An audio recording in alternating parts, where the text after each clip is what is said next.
누가복음 7장 1절로 10절까지의 말씀, 저와 여러분들이 한 절씩 교독하심으로 말씀 받도록 하겠습니다.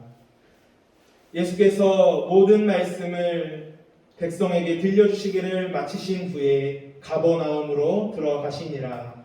어떤 유다인의 사랑하는 종이 물들어 죽게 되었더니 예수의 소문을 듣고 유대인의 장로 몇 사람을 예수께 보내어 오셔서 그 종을 구해주시기를 청한지라.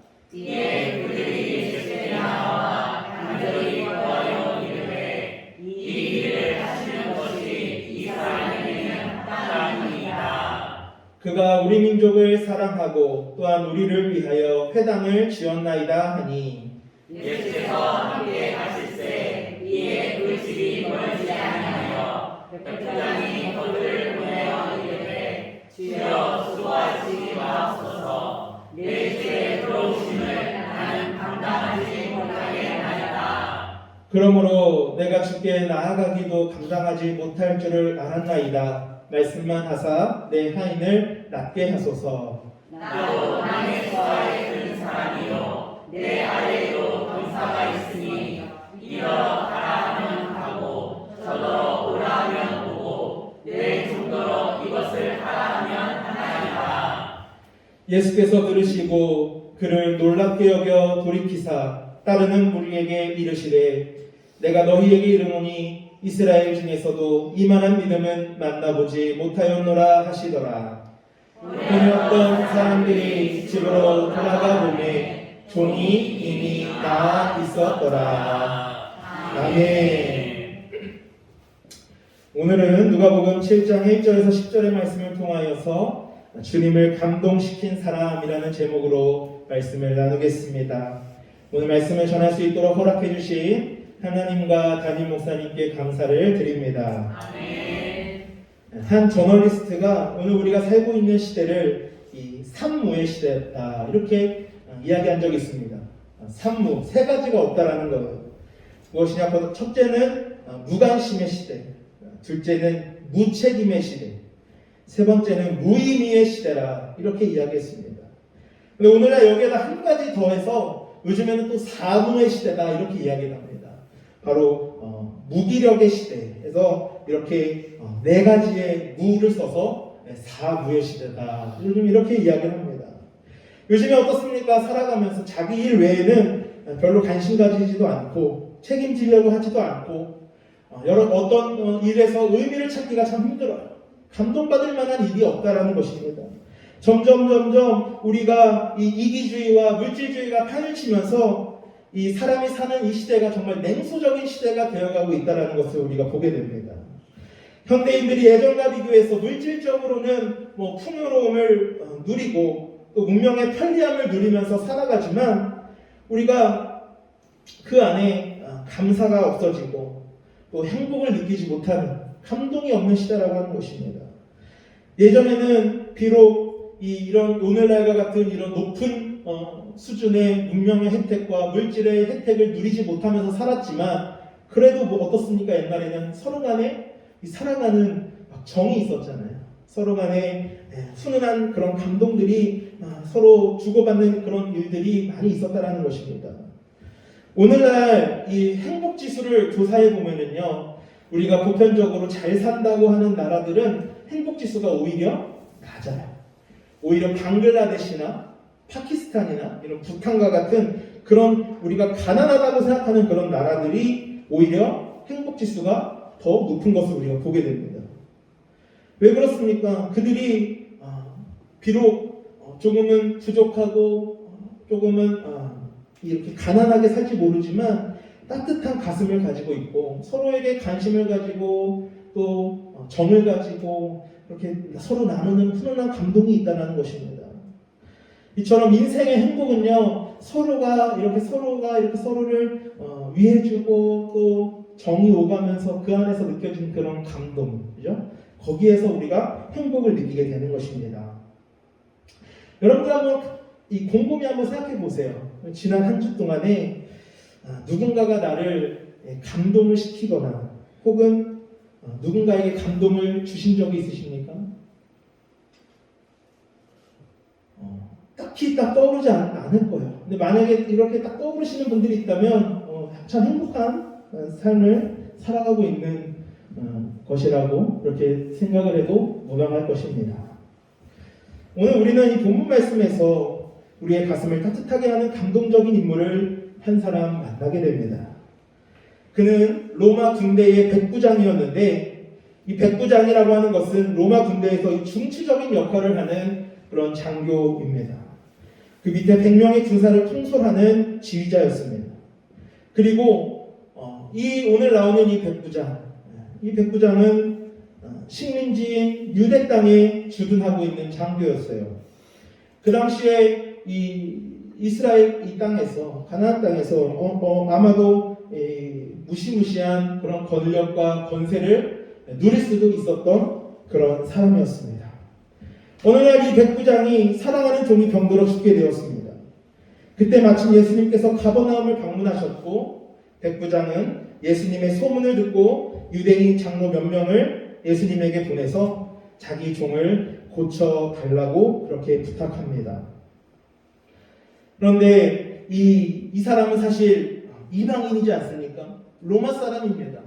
그렇기 때문에 사실은 유대인들과는 어떤 이 원수지간이라고 할 수도 있어요.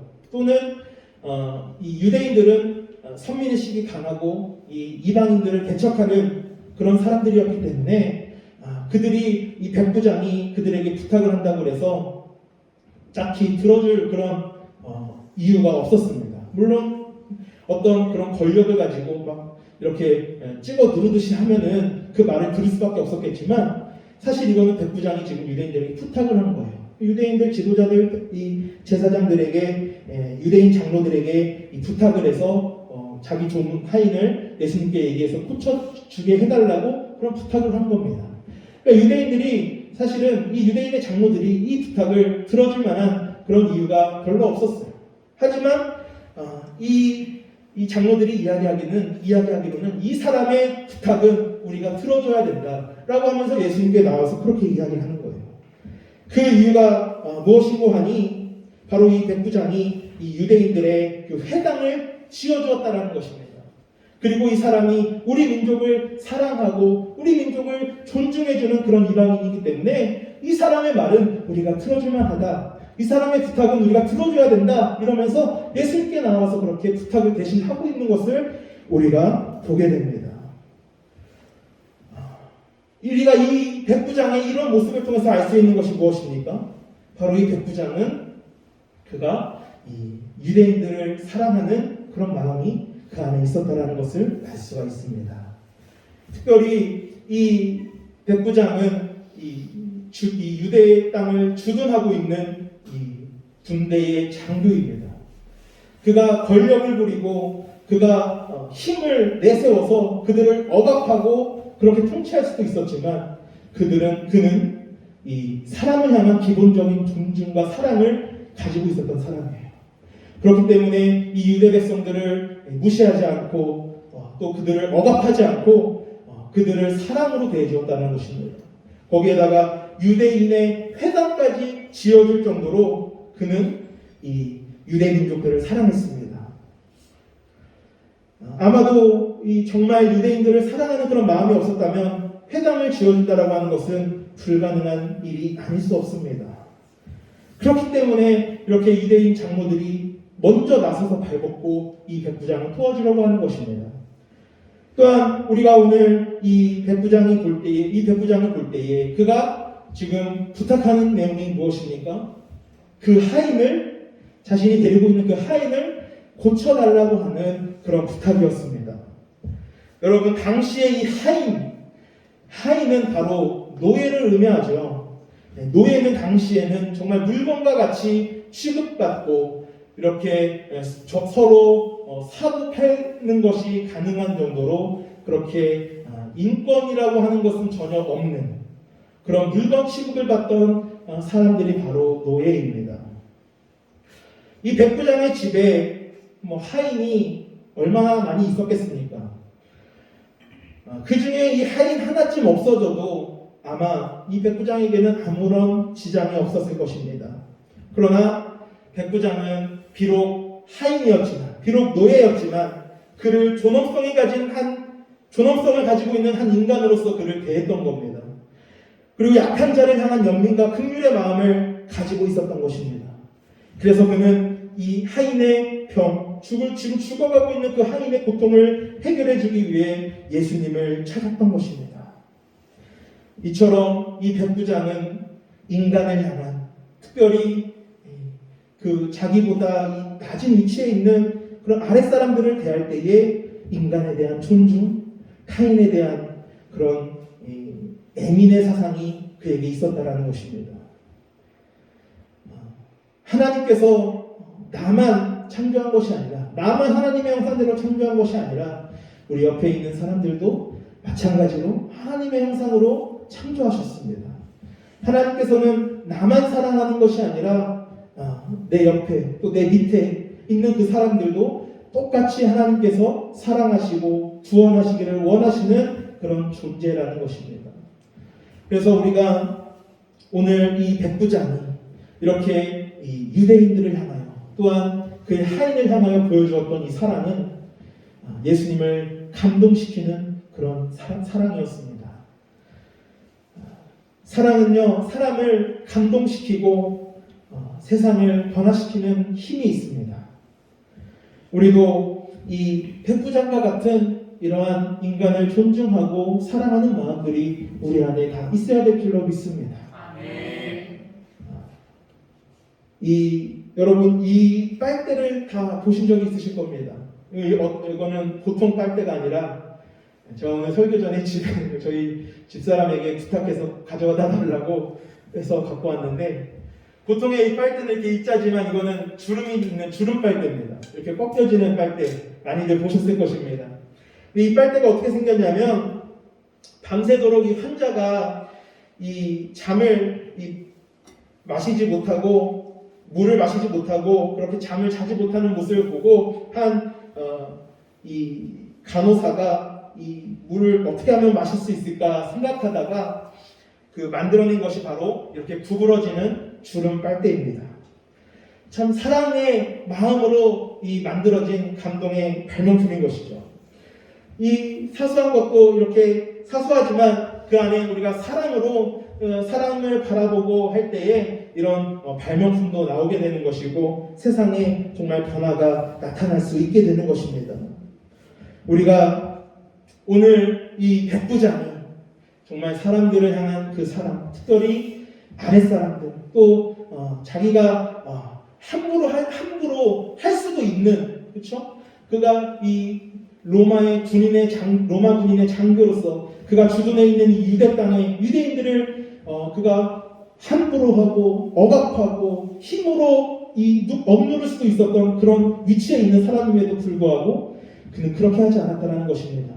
유대인들을 사랑하였고 그들을 위하여 회당까지 지어주었고 또 자기 집에 자기가 정말 옛날에 그 인권이 다 무시되고 물건처럼 취급받던 이 하인을 향한 그런 사랑을 가지고 예수님께 나와 부탁을 했던 것처럼 우리가 이러한 이 백부장의 그 사랑의 마음이 우리에게도 있어서 우리가 하나님을 사랑하면 물론 우리 주변 사람들을 사랑하고 사랑을 실천함으로써 우리 주님을 감동시킬 수 있는 우리 성도님들이 되실 수 있기를 간절히 축원합니다. 또한 이 백부장은 예수님을 무엇으로 감동시켰느냐? 바로 그가 믿음으로써 예수님을 감동시켰던 것을 우리가 보게 됩니다. 자, 오늘 우리 말씀을 볼 때 이 백부장이 이제 예수님께서 오고 계시다, 자신의 집으로 이제 오신다라고 하는 얘기를 듣고 벗들을 보내면서 이렇게 이야기합니다. 말씀만 하사 내 하인을 낫게 하소서. 나도 남의 수하에 든 사람이요 내 아래에도 병사가 있으니 이더러 가라 하면 가고 저더러 오라 하면 오고 내 종더러 이것을 하라 하면 하나이다 라고 그렇게 말씀하는 것을 보게 됩니다. 이 말은 무엇입니까? 바로 이 백부장이 예수님의 신적인 권위를 고백하고 있는 것입니다. 예수님께 대한 절대적인 믿음을 보여주고 있는 것이죠.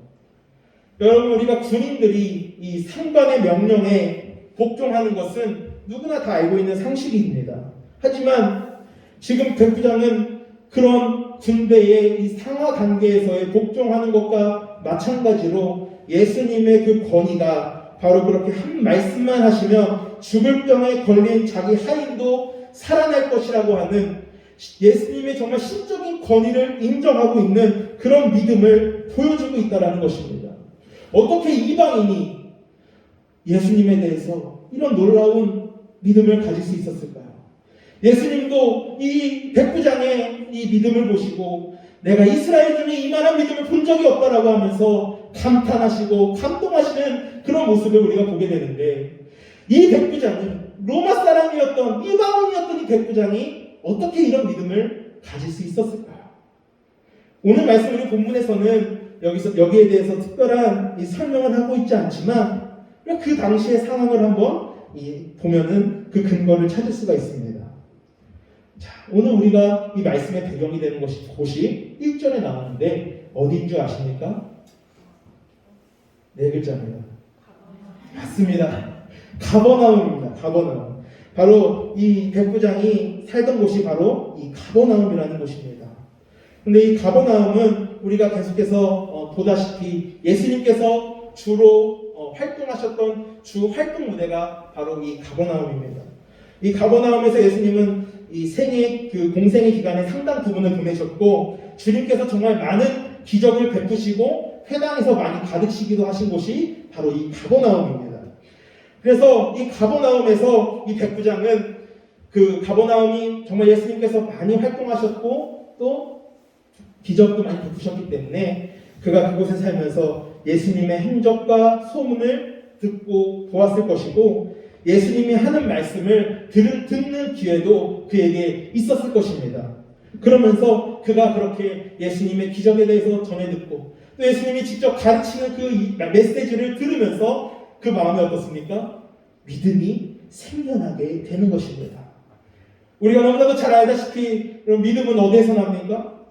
들음에서 난다고 이야기합니다. 로마서 10장 17절 말씀, 그러므로 믿음은 들음에서 나며 들음은 그리스도의 말씀으로 말미암았느니라.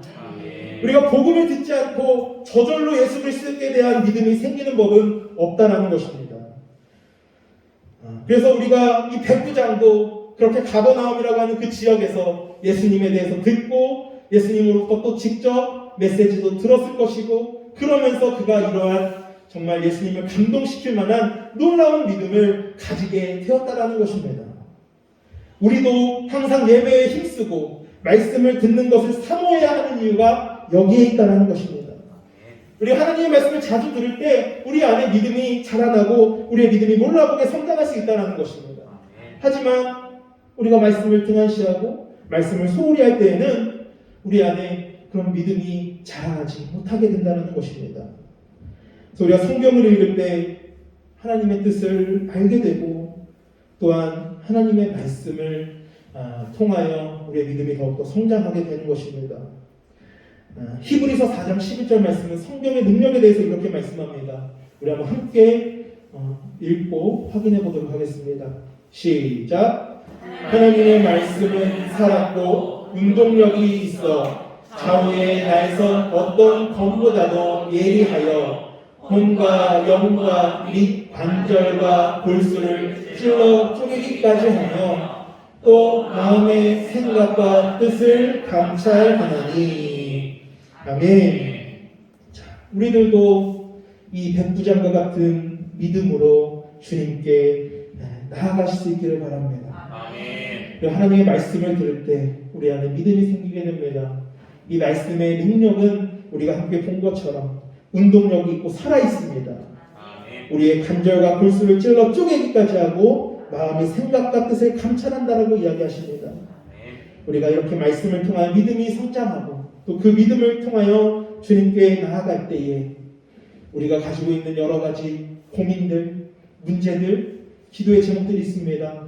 그것들이 우리가 주님께 나아가 우리 믿음으로 아뢰 때에 오늘 중병에 걸린 이 백부장의 하인을 살리신 예수 그리스도께서 능력을 베풀어 오신 것처럼 우리에게도 당면한 문제를 해결해 주실 줄로 믿습니다. 그러한 믿음의 역사들을 다 체험하시는 우리 성도님들 되실 수 있기를 간절히 축원합니다.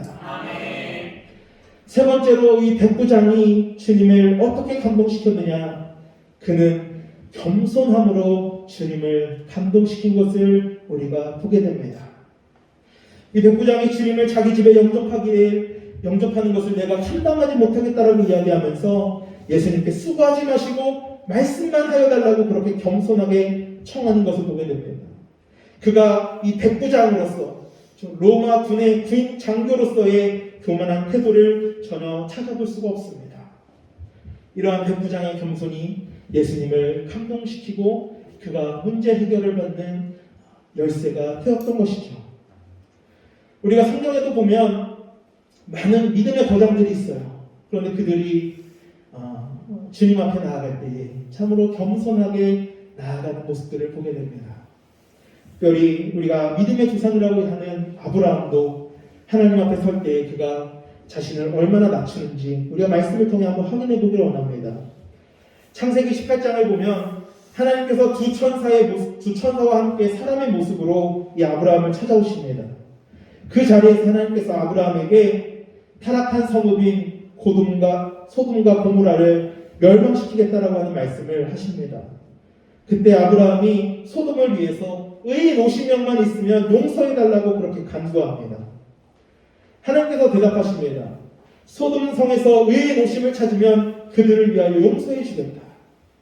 아브라함이 생각해보니 자신이 없었어요. 그래서 다시 하나님께 간구하는 것이 창세기 18장 27절 28절 말씀입니다. 그럼 함께 읽어보겠습니다. 시작. 아브라함이 대답하여 이르되 나는 티끌이나 재와 갓사오나 감히 주께 아뢰나이다. 50의인 중에 5명이 부족하다면 그 5명이 부족함으로 말미암아 온 성읍을 멸하시리이까. 이르시되 내가 거기서 45명을 찾으면 멸하지 아니하리라. 아멘. 이런 식으로 계속 의인의 수를 낮추어서 의인 10명만 있어도 소돔을 멸하지 않겠다라고 하는 약속을 이 아브라함이 받아내게 됩니다. 근데 그가 하나님 앞에서 어떻게 자신을 칭합니까? 바로 자신을 티끌이나 재와 같은 자다 이렇게 표현하는 것을 보게 됩니다.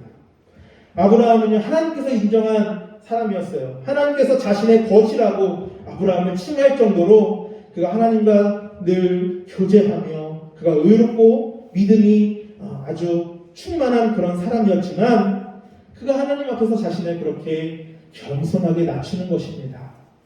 나를 티끌이나 재와 같은 자다라고 하면서 겸손한 모습을 보여줍니다. 또한 위대한 사도였던 이 바울이 디모데전서 1장 15절에 보면 자신을 무엇이라 표현하느냐? 죄인 중에 괴수라고 그렇게 표현합니다. 여러분 아브라함이나 바울 이 사람들은 정말 하나님께 정말 특별한 인정을 받은 믿음의 사람들 아닙니까? 그래서 그들이 따라서 하나님 앞에서 자신의 존재를 과시하고 내세울 만도 한데 그들은 자신들을 일컬어서 티끌이라 또 죄인 중에 괴수라 그렇게 말하고 있는 것입니다. 이것이 진정한 우리 그리스도인들의 자기 인식이 되어야 된다는 것입니다. 우리가 신앙이 깊어질수록 믿음이 더욱더 커질수록 더 주님 앞에 겸손해지는 것이 그리스도인들의 올바른 모습이 되어야 된다는 것입니다. 내가 신앙의 연수가 더 커지고 내가 더 많은 직분을 가지고 많은 봉사를 한다고 해서 그것을 내세우는 것은 진정한 믿음의 모습이 아니라는 거예요. 제가 오산 고등학교를 나왔는데 이 오산 학교는 일제강점기에 기독교 정신으로 세워진 민족 사학입니다. 그 오산 학교의 교사와 교장으로 재직했던 분 중에 고당 조만식 선생님이라고 있습니다. 민족의 위대한 지도자였습니다. 근데 이 고당 조만식 선생님이 삼정현교회 수석 장로로 그렇게 심우하고 있었는데 이 오산학교 제자였던 그 고당 조만식 선생님이 오산학교의 교장이었고 오산학교의 그 제자였던 주기철 목사님이 그 삼정현교회의 담임 목사로 이렇게 오게 됩니다. 그리고 이 주기철 목사님이 담임 목사 그리고 이 조만식 선생님이 수석 장로로 그렇게 있을 때에 일화가 있습니다. 하루는 예배 시간에 이 고당 조만식 선생님이, 이 장로님이 지각을 하게 되었어요. 그래서 몇 분 늦어서 헐레벌떡 예배당에 들어섰는데, 이 주기철 목사님이 그 고당 조만식 장로님을 향하여 이 예배를 인도하다 말고 녹이 띤 목소리로, 자, 조 장로님은 늦었으니까 자리에 앉지 마시고 예배가 끝날 때까지 그 자리에 서 계십시오 라고 그렇게 말했다라는 거예요. 이 말을 듣고 이 조만식 장로님이 그 자리에서 1시간 반 동안을 그렇게 서서 예배를 드렸다라고 합니다. 그리고 이제 강단에서 설교를 마친 이 주기철 목사님이, 자, 서 계시는 조 장로님 기도해 주십시오 라고 그렇게 말을 하자 이 조 장로님이, 하나님, 나의 죄를 용서해 주십시오. 거룩한 주일에 하나님 만나는 것보다 사람 만나는 것을 더 중요시한 죄를 용서하옵소서라고 그렇게 기도했다라고 합니다. 고당 조만식 이 선생님은 민족의 스승이었고, 또 그가 이 가르쳤던 제자가 목사님이지만 가르쳤던 또 제자이기도 한데, 그리고 자기가 그 교회의 수석 장로인데도 불구하고 그렇게 그는 자신의 권위를 내세우려고 하지 않고 겸손하게 그렇게 모든 사람들에게 감동을 주었다라고 하는 그런 이야기입니다. 자기의 능력이나 자랑을 드러내지 않으면 요즘은 그런 사람은 어리석은 사람이다, 바보 같다 이렇게 이야기하고, 다른 사람들에게 우리가 지배당하는 것보다 지배하는 것을 중요시하고 숭배하고 있는 그런 시대입니다. 요즘 시대의 겸손이라고 하는 것은 사람들에게 별로 매력이 없고 또 별로 권장하려고 하지 않는 그런 덕목인 것 같습니다. 하지만 겸손은 자신을 빛나게 하고 타인으로부터 존경받게 하고 오랫동안 향기를 드러내는 힘이 있는 줄로 믿습니다. 베드로전서 5장 5절 하반절부터 6절까지의 말씀에서 이렇게 말씀하십니다. 한번 함께 읽어보겠습니다. 시작. 하나님은 교만한 자를 대적하시되 겸손한 자들에게는 은혜를 주시느니라. 그러므로 하나님의 능하신 손 아래에서 겸손하라. 때가 되면 너희를 높이시리라. 아멘. 분명한 사실은 하나님은 겸손한 자에게 은혜와 긍휼을 베풀어 주신다는 것입니다. 사랑하는 성도 여러분, 하나님과 또 사람들 앞에서 겸손하게 자신을 낮추시는 여러분들이 되시기를 소망합니다. 아멘. 신앙의 연차가 쌓일수록, 교회에서 귀한 직분을 맡으면 맡을수록, 봉사를 많이 하면 할수록, 내가 권사인데, 내가 장로인데 드러내려고 하고 그것을 과시하려고 하는 것보다도 겸손하게 주님 주신 것에 더 주님을 겸손한 마음으로 섬기며 나아갈 때 우리가 주님의 마음에 합한 자가 되어서 더욱 풍성한 은혜를 받아 누리게 될 줄로 믿습니다. 아멘. 말씀을 정리하겠습니다. 오늘 주님께서는 백부장의 이 믿음을 보시고 그리고 그의 겸손과 그의 사랑에 감동하셔서 이스라엘 중에서도 이만한 믿음을 만나본 적이 없다라고 하면서 그를 칭찬하셨습니다. 우리가 이러한 백부장의 모습들을 우리들도 본받아서 주님을 감동시키는 믿음으로 나아가실 수 있기를 소망합니다. 아멘. 그리고 주님께 감동을 드리고 주님으로부터의 큰 은혜를 받아 누리는 것뿐만이 아니라 또 다른 우리 주변의 사람들과 모든 교우들 간에 우리가 감동을 주고 칭찬받는 우리 모든 성도님들이 되실 수 있기를 주님의 이름으로 간절히 축원합니다. 아멘.